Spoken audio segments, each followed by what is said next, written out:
Jailer 2 இசை உரிமமே ரூபாய் 25 கோடிக்கு விற்பனையாம். நெல்சன் ரஜினிகாந்த் கூட்டணியில் உருவாகி வரும் ஜெயிலர் 2 திரைப்படத்தின் இசை உரிமம் ரூபாய் 25 கோடிக்கு விற்பனையாகி உள்ளதாக தகவல்கள் வெளியாகி உள்ளன.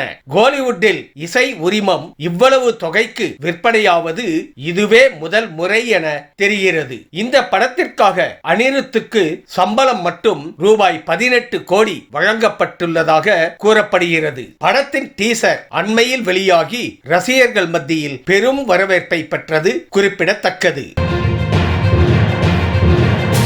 மீண்டும் காமெடியனாகும் நடிகர் சந்தானம் ஹீரோவாக நடித்த சில படங்களை தவிர மற்ற படங்கள் பெரிய ஹிட் ஆகவில்லை. அவர் மீண்டும் காமெடியனாக வேண்டும் என ரசிகர்கள் கோரிக்கை வைத்து வருகின்றனர். இந்த சூழலில் பொங்கலுக்கு வெளியான மத கஜ ராஜா திரைப்படத்தில் அவர் ஏற்ற காமெடி கேரக்டர் பெரும் வரவேற்பை பெற்றது. இதனால் விஷால், ஆர்யா, ஜெயம் ரவி ஆகியோரின் புதிய திரைப்படங்களில் காமெடியனாக நடிக்க அவர் ஒப்புக்கொண்டுள்ளதாக சினிமா வட்டாரங்கள் தெரிவிக்கின்றன.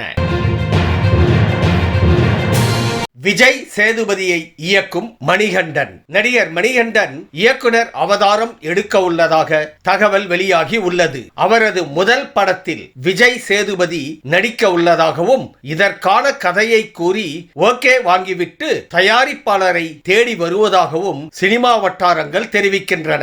இவர்கள் இருவரும் காதலும் கடந்து போகும் திரைப்படத்தில் ஒன்றாக நடித்தனர். அதேபோல் விக்ரம் வேதா படத்தில் மணிகண்டன் வசனம் எழுதியிருப்ப குறிப்பிடத்தக்கது.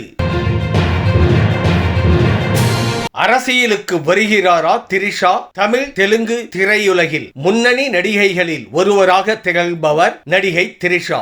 20 ஆண்டுகளுக்கும் மேலாக நடிக்கும் அவர் சினிமாவில் இருந்து விலக முடிவு செய்துள்ளதாக தகவல் வெளியாகி உள்ளது. த.வே.க. எனும் புதிய அரசியல் கட்சியை தொடங்குகையில் விஜயும் இதே முடிவையே எடுத்தார். அதேபோல் திரிஷாவும் சினிமாவில் இருந்து விலக முடிவு செய்திருப்பதாக கூறப்படுவதால் அரசியலுக்கு அவர் வருகிறாரா என்ற கேள்வி எழுந்துள்ளது. பராசக்தியாக மாறும் சிவகார்த்திகேயன் ரவி மோகன் நடிப்பில் சுதா கொங்கரா இயக்கும் திரைப்படத்திற்கு பராசக்தி என பெயரிட்டுள்ளதாக தகவல் வெளிவந்துள்ளது.